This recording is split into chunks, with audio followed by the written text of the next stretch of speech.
A good setup can fail fast if major news hits. Successful traders don't just watch the charts, they respect the calendar. Welcome to Part 11, News, Sessions, and Timing. Today, you'll learn why when you trade is just as important as how you trade. In our last lesson, we covered managing trades and the power of journaling. Consistency there is key to your growth.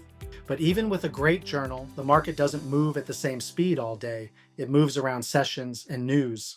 There are three major trading sessions: Asian, London, and New York. Think of them as the market's business hours. The London session is one of the most active.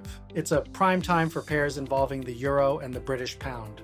Then there's the New York session. Since the US dollar is the world's reserve currency, this session is huge for USD pairs. When London and New York overlap, the market is very active. It's exciting, but it can also be very volatile. Between these major sessions, liquidity can drop. This often leads to slow, messy movements that are hard to trade. Now, how do we track news? We use an economic calendar. It shows the date, currency, event, and impact level. Impact levels are usually color-coded. Red folders mean high-impact events that can move the market significantly.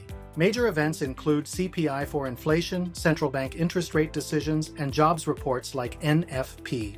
GDP data and speeches from central bank leaders also create massive waves in the market. Here is the golden rule for beginners. Do not open new trades right before high-impact red folder news. Always check the news for both currencies in the pair you are trading. One bad report can ruin a perfect setup. Why avoid it? Spreads widen, slippage happens, and your stop losses might not fill exactly where you want them. We call this a whipsaw.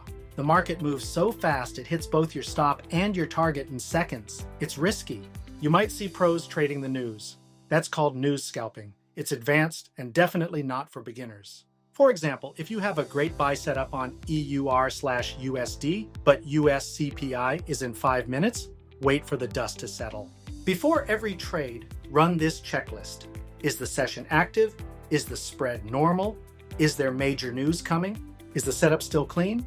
If the news is clear and the session is right, then you might have a green light. Here's your mini assignment. For the next 5 days, check the economic calendar every morning before school. Write down which high-impact events affect EUR, GBP, or USD pairs. Don't trade them, just observe. Next time in Part 12, we'll put everything together for backtesting, demo challenges, and your first live trade plan. Remember, Forex is risky, and this is for education only. Always demo trade first and follow legal guidelines. See you next time.